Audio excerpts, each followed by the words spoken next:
So I've been threatening, mostly to myself, to come up with a piece of writing that will do something better than I've been able so far to have it do as kind of a explication de texte or something that will kind of give some verbal form to all the the effusions of color and form and drawings and stuff that I don't seem to be able to stop doing. But every time I tried, I thought, well, first of all, why do I even want to do that? Because it doesn't need it, supposedly, but because I'm a writer, I guess it feels like it does need it. And then my great friend Dia Volpe, who is a violinist, whom I knew of way back in high school, and now in our Facebook days, in our septuagenarian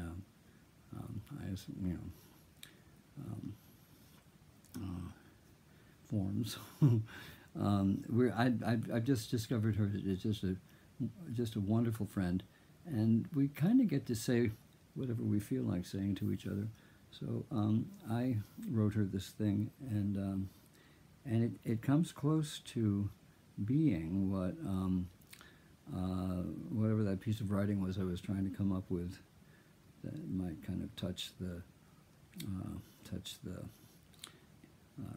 part of the thing I'm doing, the center of its being, in some kind of relatively articulate way. Anyway, it probably won't, but here's what I wrote. So to Dia, I wrote, "You're an unequaled joy.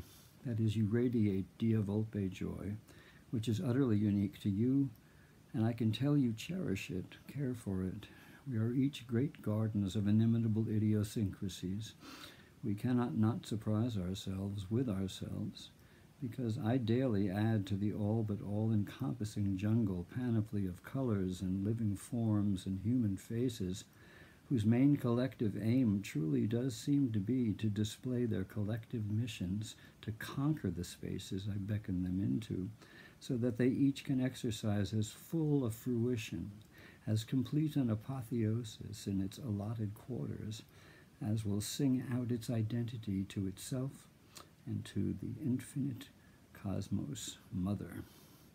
Creation is a mother, always at her devoted, mystical, deeply dark purple and amber and crimson task, and we get to aid and abet her many outcomes.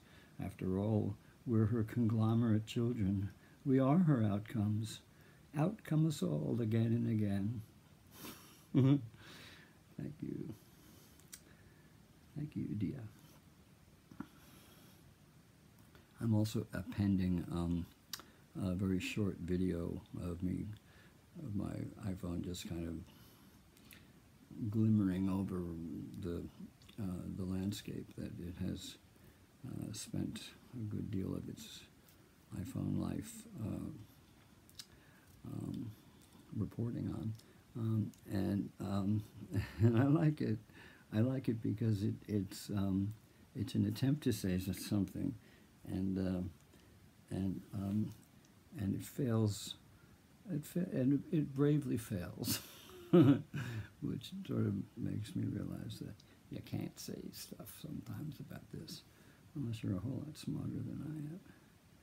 Maybe if you're, who would you have to be? I don't know. Robert Frost, maybe. Anyway, yeah, take a look at that too. Okay, so here's the promised or threatened little squib of video in my bedroom, actually, this time. And there are a number of composite things here, but the ones that I'm mostly interested in are the ones that I'm showing you now. I'm going to get all wobbly because my knees are on the bed.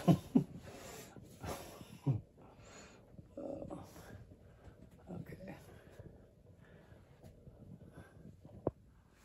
Yeah, that's better. This one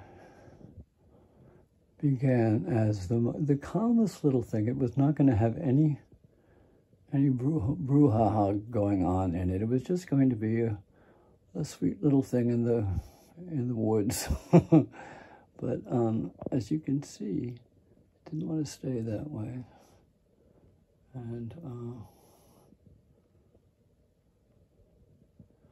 And the connection of the connections of the two halves are impenetrable to me. And the detail I put on these guys over here, especially the lines and things, were just a joy to do. And then beneath them, this is something I think I've shown before, but this is also hanging from my bookshelf. This group of 6 creatures, I think they're sort of really nicely drawn. I like the colors. There's a kind of stateliness to them all. But maybe what I like about both of these things is that they're unapologetically themselves. I mean, that's what all my stuff is, I guess. But I like their expressions. Like, even their expressions sort of make me think that my permitting them to kind of appear was a good act, was a generous thing to do to my babies here, and they do like being in this kind of like almost a sort of nobility. Anyway, this is the thing that I warned you I was going to append to the end of everything, and now you've seen it. Bye-bye. And now you've seen it with it sort of quietly